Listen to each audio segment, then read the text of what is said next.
Hello, welcome back to my channel. ഇന്ന് നമുക്ക് Christmas special ആയിട്ടുള്ള കുറച്ച് വാഷി ടാപ്സ് ഉണ്ടാക്കാം. അതിനു വേണ്ടിയിട്ട് നമുക്ക് ഇതുപോലെ ഒരു A4 ഷീറ്റ് വേണം. അതിനകത്ത് ഇതുപോലെ കുറച്ച് കോളംസ് വരഞ്ഞെടുക്കുകയും വേണം. കാരണം നമുക്ക് ഇത് പേപ്പർ സ്ട്രിപ്സ് ആയിട്ട് കട്ട് ചെയ്തെടുക്കേണ്ടതാണ്. അപ്പോൾ അതുകൊണ്ട് നമുക്ക് എത്ര വാഷി ടാപ്സ് വേണോ അതിനനുസരിച്ചിട്ട് അതിൻ്റെ ലെങ്ത്തും ഒക്കെ നോക്കിയിട്ട് നമ്മൾ ഇതുപോലെ കോളംസ് വരഞ്ഞെടുക്കണം. അപ്പോൾ നമ്മൾ മാർക്കേഴ്സ് യൂസ് ചെയ്തിട്ടാണ് ഡിസൈനൊക്കെ ചെയ്തു കൊടുക്കുന്നത്. ഒരു ക്രിസ്മസ് കളർ കോംബോ എന്ന് പറയുന്നത് ഒന്നിക്കിൽ റെഡ് ആൻഡ് വൈറ്റ്, അല്ലെങ്കിൽ റെഡ് ആൻഡ് ഗ്രീൻ, പിന്നെ ഗോൾഡൻ, സിൽവർ, ഇതൊക്കെയാണ് ഒരു കളർ കോമ്പിനേഷൻ വരുന്നത്. അപ്പോൾ നമ്മൾ എടുത്തിരിക്കുന്ന പേപ്പറിൻ്റെ ബാക്ക്ഗ്രൗണ്ട് വൈറ്റ് ആയതുകൊണ്ട് ഈ ഒരു രീതിക്കുള്ള ഒരു കളർ കോമ്പിനേഷനാണ് എല്ലാം തന്നെ ചൂസ് ചെയ്യുന്നത്. അപ്പോൾ ഇവിടെ നമ്മൾ ഫസ്റ്റിൽ നമ്മൾ ചെയ്തു കൊടുക്കുന്നത് ഈ ഒരു റെഡ് ആൻഡ് ഗ്രീൻ കോംബോ ആണ്. അപ്പോൾ അത് വെച്ചിട്ട് ഇങ്ങനെ കുറച്ച് ഡോട്ട്സ് ആണ് ചെയ്തു കൊടുക്കുന്നത്. അപ്പോൾ നിങ്ങൾക്ക് എത്രയാണ് വാഷി ടാപ്സിൻ്റെ ലെയേഴ്സ് വേണ്ടത് അതിനനുസരിച്ചിട്ട് വേണം പേപ്പർ സ്ട്രിപ്സ് കട്ട് ചെയ്യാനായിട്ടും ഡിസൈൻ കൊടുക്കാനായിട്ടും. എനിക്കിത് ഇതുപോലെ 2 എണ്ണമാണ് വേണ്ടത്. അപ്പം ഞാൻ അങ്ങനെ 2 ലൈനിൽ 2 കോളത്തിൽ ഇതുപോലെ ചെയ്തെടുത്തിട്ടുണ്ട്. ഇനി നമുക്ക് കട്ട് ചെയ്തെടുക്കാം. ഇങ്ങനെയാണ് ഓരോന്നും ചെയ്യേണ്ടത്. അപ്പോൾ നമുക്ക് ഏറ്റവും ലാസ്റ്റ് ഇത് വാഷി ടാപ്സ് ആക്കാം. അതിനു മുമ്പായിട്ട് നമുക്ക് എല്ലാ ഡിസൈനും ഇതുപോലെ വരഞ്ഞെടുക്കാം. അപ്പോൾ ഫസ്റ്റ് ഡിസൈൻ ചെയ്തെടുത്തിട്ടുണ്ട്. അപ്പോൾ നമുക്ക് ഇതിങ്ങോട്ട് കട്ട് ചെയ്ത് മാറ്റി വെക്കാം. എന്നിട്ട് നമുക്ക് നെക്സ്റ്റ് ഡിസൈൻ എന്താണെന്ന് നോക്കാം. അപ്പോൾ നെക്സ്റ്റ് ഞാൻ 2 തരം ഗ്രീൻ ആണ് എടുത്തിരിക്കുന്നത്. അപ്പോൾ അത് വെച്ചിട്ട് ഗ്രീൻ കളറിൽ നമ്മൾ ക്രിസ്മസ് ട്രീ ആണ് ഉണ്ടാക്കുന്നത്. ക്രിസ്മസ് ട്രീ ഇതുപോലെ ഒന്ന് അങ്ങോട്ടും ഇങ്ങോട്ടും ആക്കിയിട്ട് വരഞ്ഞു കഴിഞ്ഞാൽ നല്ല ബ്യൂട്ടിഫുൾ ആയിട്ടുള്ള ക്രിസ്മസ് ട്രീ കിട്ടും. പിന്നെ ഒരു ബ്രൗൺ കളർ എടുത്തിട്ട് ആ ട്രീ ഒന്ന് സെറ്റാക്കാം. പിന്നെ നമ്മൾ ആ ഗ്രീൻ കളറിൻ്റെ വേറൊരു ഷെയ്ഡ് എടുത്തിട്ടുണ്ടായിരുന്നില്ല, അത് വെച്ചിട്ട് വേറൊരു ചെറിയൊരു ക്രിസ്മസ് ട്രീ കൂടെ നമ്മൾ സെറ്റ് ചെയ്ത് കൊടുക്കാം. അപ്പോൾ ഈ ഒരു സ്റ്റെപ്പിൻ്റെ നമ്മൾ അങ്ങോളം വരെ ചെയ്ത് കൊടുക്കാം.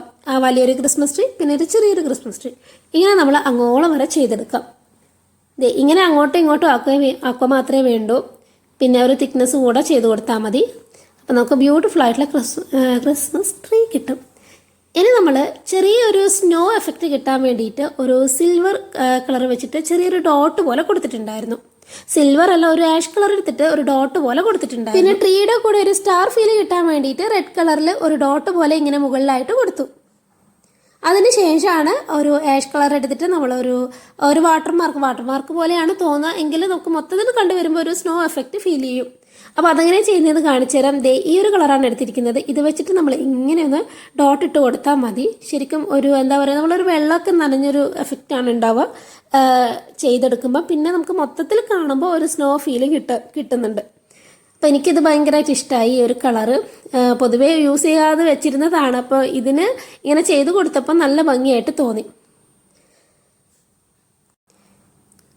ഇങ്ങനെയാണ് ഇതിൻ്റെ ഒരു ലുക്ക് വരുന്നത്.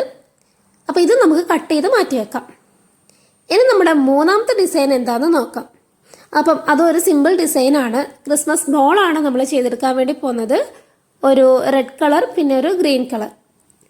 അപ്പോൾ ഇതുപോലെ കംപ്ലീറ്റ് ഫില്ല് ചെയ്തിട്ടുള്ള ഒരു ബോളല്ല, ഇങ്ങനെ ഒരു എന്താ പറയുക, ഒരു മെസ്സി പോലെ നമ്മൾ അവിടെ ഇവിടെയൊക്കെയാണ് കളർ ചെയ്ത് കൊടുക്കുന്നത്. കംപ്ലീറ്റ് ഫുൾ ഫില്ല് ചെയ്തിട്ടുള്ള ബോളല്ല, ഇതുപോലെ ഒന്ന് ചെയ്ത് കൊടുത്താൽ മതി.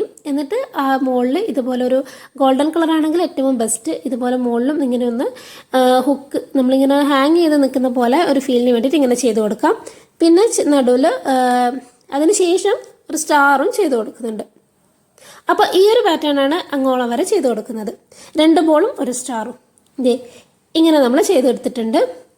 പിന്നെ ചെറുതായിട്ട് കുറച്ച് ഡോട്ട്സ് എനിക്ക് നേരത്തെ ഇട്ടപ്പോഴേ ഇഷ്ടമായി, അതുകൊണ്ട് ഞാനിപ്പം എല്ലാത്തിനും ഡോട്ട് ഇട്ട് കൊടുക്കുന്നുണ്ട്. ഇതുപോലെ ചെയ്തെടുത്തിട്ടുണ്ട്. അപ്പോൾ ഇത് നമുക്ക് കട്ട് ചെയ്ത് മാറ്റി വെക്കാം. പിന്നെ ലാസ്റ്റ് വരുന്നത് ഒരു വിൻറ്റേജ് തീമിലുള്ള ഒരു ക്രിസ്മസ് ലുക്കാണ്. ക്രിസ്മസ് വാഷി ടാപ്പാണിത്. അപ്പോൾ അത് ചെയ്യുമ്പം വീഡിയോ എടുക്കാൻ മറന്നുപോയതല്ല, ഞാൻ ഓൾറെഡി ഓൺ ചെയ്തു എന്ന് വിചാരിച്ചിട്ടാണ് വരച്ചത്. പക്ഷേ ഓൺ ആയിട്ടുണ്ടായിരുന്നില്ല. ഒന്നുമല്ല, ജസ്റ്റ് ഒരു പ്ലസ് ചിഹ്നം ഇട്ട് കൊടുത്തിട്ട് അതിൻ്റെ ഇടയിലായിട്ട് വീണ്ടും ഒരു ലൈൻസൊക്കെ ഇട്ട് കൊടുത്ത് അറ്റത്ത് ചെറുതായിട്ട് കുറച്ച് ഡോട്ട്സ് ഇട്ട് കൊടുത്തിട്ടുണ്ടായിരുന്നു. പിന്നെ ഈ ഒരു പാറ്റേൺ കഴിഞ്ഞിട്ട് ആ ഒരു സ്ട്രിപ്സിൽ തന്നെ ഏറ്റവും ലാസ്റ്റ് തൊട്ട് ഇതുപോലെ ഒരു ഹാർട്ട് ഷേപ്പും കൂടെ ചെയ്തു. പിന്നെ സെൻട്രലായിട്ട് ചെറിയൊരു ഡോട്ട് ലൈനും കൂടെ ചെയ്തു കൊടുത്തു. ഇങ്ങനെ കാണുമ്പോൾ നിങ്ങൾക്ക് വലിയ ഭംഗിയൊന്നും ഇല്ലെങ്കിലും നമ്മളൊരു ക്രിസ്മസ് തീമിൽ വിൻറ്റേജ് ലുക്കിലുള്ള ജേണൽ ചെയ്യുകയാണെങ്കിൽ ഇതുപോലെയുള്ള വാഷി ടാപ്പ് കുറച്ചുകൂടെ യൂസ്ഫുൾ ആയിരിക്കും. അപ്പം നമ്മൾ സ്നോഫ്ലേക്സ് പോലെയൊക്കെ ഇങ്ങനെ ചെയ്തെടുക്കുകയാണെങ്കിൽ നല്ല ഭംഗിയുണ്ടാവും. അങ്ങനെ നമ്മൾ ഇവിടെ 4 വാഷി ടാപ്സ് ആണ് ഉണ്ടാക്കിയിരിക്കുന്നത്. ഇനി നമുക്ക് ഇത് വാഷി ടാപ്പൊക്കെ മാറ്റണ്ടേ? അപ്പം അതിന് വേണ്ടിയിട്ട് ഇതുപോലെ ഒരു കട്ടിയുള്ളൊരു കാർഡ്ബോർഡോ പേപ്പറോ എന്തെങ്കിലും എടുക്കാം. എന്നിട്ട് ഇങ്ങനെ ഒന്ന് റൗണ്ട് ആക്കിയിട്ട് എടുക്കണം. അതിനു മുമ്പായിട്ട് നമുക്ക് എന്ത് ചെയ്യാം, ഈ വാഷി ടാപ്സ് ഒക്കെ ഒരുപോലെയുള്ളതൊന്ന് ഒട്ടിച്ചെടുക്കണം. അപ്പോൾ ഓരോന്ന് നമുക്ക് ഒട്ടിച്ചെടുക്കാം. അപ്പോൾ ആദ്യത്തെ ഒരെണ്ണം എടുത്തു, അതിന് ഏറ്റവും അറ്റത്തായിട്ട് ഇതുപോലെ ഗ്ലൂ അപ്ലൈ ചെയ്തിട്ട് അടുത്തൊരെണ്ണം അതിൻ്റെ മുകളിൽ വെച്ചൊന്ന് ഫിക്സ് ചെയ്തു. ഇങ്ങനെ നിങ്ങൾ എത്ര ലെയേഴ്സ് ഉണ്ടാക്കിയിട്ടുണ്ടോ അതൊക്കെ ഇങ്ങനെ ജോയിൻ ചെയ്ത് കൊടുക്കണം ആദ്യം തന്നെ. അങ്ങനെ നമ്മൾ എല്ലാം ചെയ്തെടുക്കുകയാണ്. അപ്പോൾ എനിക്ക് ഈ ഒരു ക്രിസ്മസ് മന്ത് ജേർണലിന് ഇത്രയൊക്കെ വാഷി ടൈപ്സിൻ്റെ ആവശ്യം മാത്രമേ ഉള്ളൂ. അതുകൊണ്ടാണ് ഞാൻ കുറച്ച് ചെയ്തത്. അപ്പോൾ നിങ്ങൾക്ക് ഇനിയും കൂടുതൽ പാറ്റേൺസ് വല്ലതും വേണമെന്നുണ്ടെങ്കിൽ കമൻറ്റ് ചെയ്യുക. അതുപോലെ തന്നെ ക്രിസ്മസ് സ്പെഷ്യൽ ക്രാഫ്റ്റ് ആയിട്ട് നിങ്ങൾക്ക് എന്തൊക്കെ ക്രാഫ്റ്റുകളാണ് വേണ്ടത് എന്നുള്ളതൊക്കെ കമൻറ്റ് ചെയ്യാം. നമുക്കതൊക്കെ വഴിയെ ചെയ്യാം. ഇനിയും ക്രിസ്മസിന് ഒരുപാട് ദിവസങ്ങളുണ്ട്. അപ്പം നമുക്ക് ഓരോ ദിവസങ്ങളിലായിട്ട് ഓരോന്ന് ചെയ്തെടുക്കാം. അങ്ങനെ നമ്മൾ എല്ലാ സ്ട്രിപ്സും ഇങ്ങനെ ജോയിൻ ചെയ്ത് കൊടുത്തിട്ടുണ്ട്. ഇനി ഇത് നമുക്ക് നേരത്തെ നമ്മൾ റൗണ്ട് ചെയ്ത് വെച്ച ആ ഒരു കാർഡ്ബോർഡ് റോളിലോട്ട് ഇതൊക്കെ ഒന്ന് ഫിക്സ് ചെയ്യണം.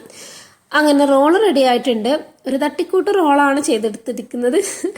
ഇനി നമുക്ക് റോളിൻ്റെ മുകളിലായിട്ട് ചെറുതായിട്ടൊന്ന് ഗ്ലൂ അപ്ലൈ ചെയ്യാം. ഒരു ചെറിയൊരു സൈഡിൽ ചെറുതായിട്ടൊന്ന് ഗ്ലൂ അപ്ലൈ ചെയ്തിട്ടുണ്ട്. അതിൻ്റെ മുകളിൽ നമുക്ക് ആ ഫസ്റ്റ് ലെയറിൻ്റെ ഏറ്റവും അറ്റം ഒന്ന് ഫിക്സ് ചെയ്ത് കൊടുക്കാം. പിന്നെ നമ്മൾ ഗ്ലൂ ഒന്നും അപ്ലൈ ചെയ്യരുത്. ഇനി നമ്മൾ റോൾ ചെയ്തെടുക്കാൻ മാത്രമേ ചെയ്യാവൂ. ഇങ്ങനെ റോൾ ചെയ്ത് ഏറ്റവും അറ്റം എത്തിക്കഴിഞ്ഞാൽ ചെറിയൊരു പേപ്പർ സ്ട്രിപ്സ് എടുക്കുക. ഞാനത് കാണിച്ചു തരാം. ഇങ്ങനെ റോൾ ചെയ്ത് ഈ ഒരു എൻഡിൽ എത്തുമ്പോൾ ഇവിടെയൊന്നും നമ്മൾ ഗ്ലൂ അപ്ലൈ ചെയ്യരുത്. ഇങ്ങനെ ഒരു സ്ട്രിപ്സ് എടുക്കാം. അതിനുശേഷം ഈ വീഡിയോ കാണിക്കുന്ന വിധം അതൊന്ന് വച്ചു കൊടുക്കാം. ഇനി നമ്മൾ ആ സ്ട്രിപ്സിൻ്റെ ഒരറ്റത്ത് ഗ്ലൂ അപ്ലൈ ചെയ്തിട്ട് ആ സ്ട്രിപ്സ് ഒന്ന് ക്ലോസ് ചെയ്ത് കൊടുക്കാം. ഈ ഒരറ്റത്ത് ഇങ്ങനെ ഗ്ലൂ അപ്ലൈ ചെയ്തിട്ട് മറ്റേ അറ്റം അതിൻ്റെ മുകളിൽ വെച്ചിട്ടൊന്ന് പ്രസ് ചെയ്ത് കൊടുക്കാം. ഇങ്ങനെയാകുമ്പോൾ നമുക്ക് സുഖമായിട്ട് വാഷി ടോപ്സ് അതിൻ്റെ മുകളിൽ നിന്ന് എടുക്കാൻ വേണ്ടി കഴിയും. അല്ലാതെ നമ്മൾ ഗ്ലൂ തേച്ച് ഒട്ടിച്ചു കൊടുക്കുക ചെയ്തിട്ടുണ്ടെങ്കിൽ നമുക്കത് റിമൂവ് ചെയ്യുമ്പോൾ വാഷി ടോപ്സ് കീറാനുള്ള ചാൻസ് ഉണ്ട്. കീറാനുള്ള ചാൻസ് എല്ലാം ഉറപ്പായിട്ടും കീറും. ഇങ്ങനെയാകുമ്പോൾ ഇതാ നമുക്ക് അങ്ങോട്ടും ഇങ്ങോട്ടും ആക്കുകയും ചെയ്യാം.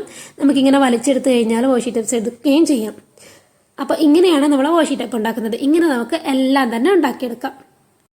അങ്ങനെ നമ്മൾ എല്ലാം തന്നെ വാഷി ടേപ്പാക്കി എടുത്തിട്ടുണ്ട്. ഇങ്ങനെ എല്ലാം റോൾ ചെയ്തെടുത്തിട്ടുണ്ട്. അപ്പോൾ ഇത് വളരെ സിമ്പിളായിട്ട് ചെയ്തെടുത്ത വാഷി ടൈപ്സ് ആണ്. അപ്പോൾ ഇനിയും കുറച്ചും കൂടി കോംപ്ലിക്കേറ്റഡ് ആയിട്ടുള്ള പാറ്റേൺസ് ഒക്കെ വേണമെന്നുണ്ടെങ്കിൽ കമൻറ്റ് ചെയ്യാൻ മറക്കണ്ട. അപ്പോൾ ഈ ഒരു വീഡിയോ ഇഷ്ടമായി ലൈക്ക് ചെയ്യാൻ മറക്കണ്ട. അതുപോലെ തന്നെ ചാനൽ ഇഷ്ടമാണെങ്കിൽ ഒന്ന് സബ്സ്ക്രൈബ് ചെയ്ത് സപ്പോർട്ട് ചെയ്യണേ. ഇനി ഇതുപോലുള്ള വീഡിയോസ് ഒക്കെ കാണാമല്ലോ. മറ്റൊരു അടിപൊളി വീഡിയോ ആയിട്ട് നമുക്ക് വീണ്ടും കാണാം. അതുവരേക്കും ബൈ.